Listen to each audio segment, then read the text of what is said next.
જય સ્વામિનારાયણ. ચટણી બનાવવાની છે સરસ મજાની ભાઈ લીલી ચટણી, કોથમીર, લીંબુ અને ફોદીનો, મરચા, ટમેટા, ડાળિયા, શીંગ અને ગાંઠિયા. વાહ, ખૂબ જાત જાતની આઈટમો ભેળવી છે. લીલી ચટણી બહુ મસ્ત લાગે. હા, શિયાળામાં ફોદીનો હારો એટલે આ બધું પીચવાનું.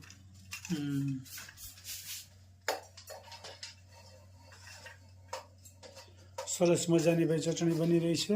લીલી ચટણી ભાવતી હોય એ કોમેન્ટ કરજો. હા, કોમેન્ટ તો બધાની ગાંઠિયા હોતે. હા, ગાંઠિયા હતા ને અને ચણા. પછી લીંબુની સરસું ના કોથમીર હતા નાખશું. બરોબર, ખૂબ સરસ મજાની ચટણી બની રહી છે. ચટણી 2 દી સુધી હાલે, 2-3 દી એટલે મસ્ત ફ્રીજમાં લાગે. ફ્રીજમાં પડી રહી ને. ફ્રીજમાં રહે એટલે સારી રહે અને શિયાળાની કઈ રોજ ટાઈમ ન રહે એટલે 2-3 દીની ભેગી કરી નાખવાની. લીલી ચટણી મસ્ત લાગે. શિયાળાના દાણા એકદમ સરસ, સરસ લ્યો. આંખો માટે તેજ પણ આવે.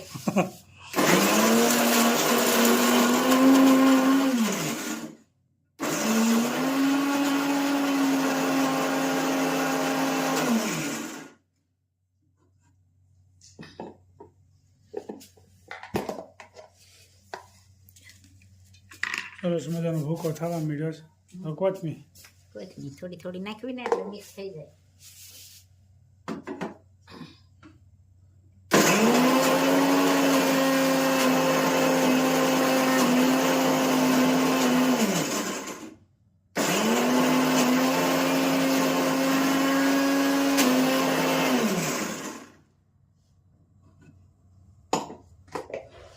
વાહ, ખૂબ સરસ મજાની ચટણી બની રહી છે.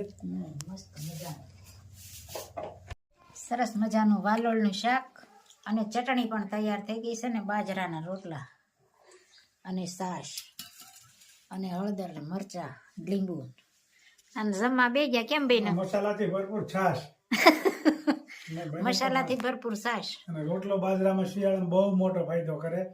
અને આમાં પાચન શક્તિ તરત આ પચી જાય. હા, અને સુગર વાળાને તો રોટલી ત્રણે ટાણા ખાય ને તો વગર દવાએ ડાયાબિટીસ ઘટી જાય. 100% ની ગેરંટી વાળી વાત છે. હા. પણ લોકોને ભાવતો નથી બાજરો, એનું શું કરવું? બાજરાનો રોટલો જાર અને રાઈ જેવી આવે ને એ થોડીક મિક્સ તમે બધું દળીએ છીએ. એટલે ડાયાબિટીસ વાળા ખાસ નોંધ લે, 3 ટાઈમ બાજરો ખાઓ અને ડાયાબિટીસ ગાયબ. આ ફૂલ ગેરંટી વાળી વાત. અને સરસ મજાની ચટણી પણ બની ગઈ છે. અમારા બા પણ બે ગયા. કેમ બની બા? ચટણી, શાક, પાપડ. સરસ મજાનો જમણવાર ચાલુ થઈ ગયું. સારું છે ને? બહુ સારું છે. જય સ્વામિનારાયણ. જય સ્વામિનારાયણ. બેની યાદ યવસર તે આનંદ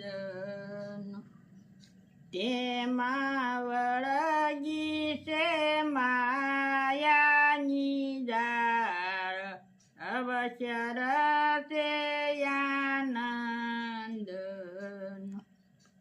બેની એક સમય એવો આવશે, બેની ઓચિંતા નો લઈ જાશે કાળ.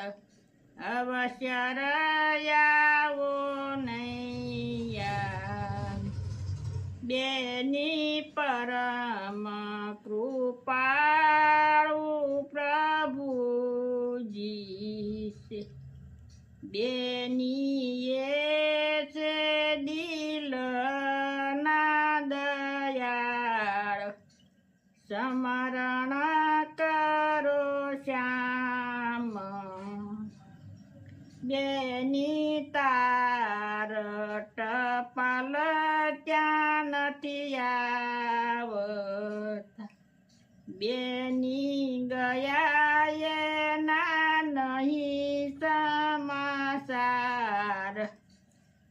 સ્મરણ કરો શ્યામ, બેની અંતના જ્ઞાનમાં સમજ.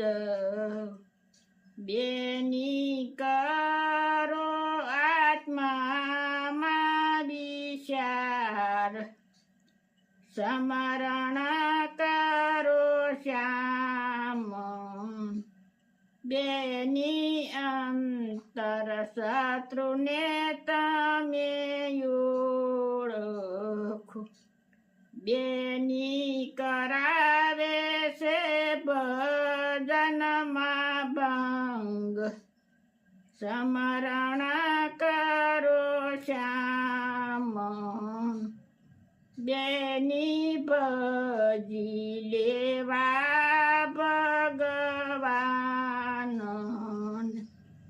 બેની કાળ નહીં ગણે વૃદ્ધ કે બાળ સમરણ કરો શ્યામ બેની પુરુષોત્તમ વરને પામ બેની રણ છોડ કહે છે રંગ સમરણ કરો શ્યામ જય સ્વામિનારાયણ. જય શ્રી ખૂબ સરસ મજાનું કીર્તન ગાયું અમારા ભાઈએ. એક એક કડી જીવનમાં ઉતારવા જેવી છે કે નાના બાળે નહીં ગણે, કોઈ વૃદ્ધે નહીં ગણે, કાળ ઓચિંતાનો આવી જાય. આ ઘડી ભગવાનને સ્મરણ કરવાની છે. મનુષ્યનો અવતાર જન્મ મરણના ફેરા ટાળવાનો છે. એટલે ખૂબ સરસ મજાનું જીવનમાં ઉતારવા જેવું કીર્તન ગાયું મારા ભાઈએ. જય સ્વામિનારાયણ. જય સ્વામિનારાયણ.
જય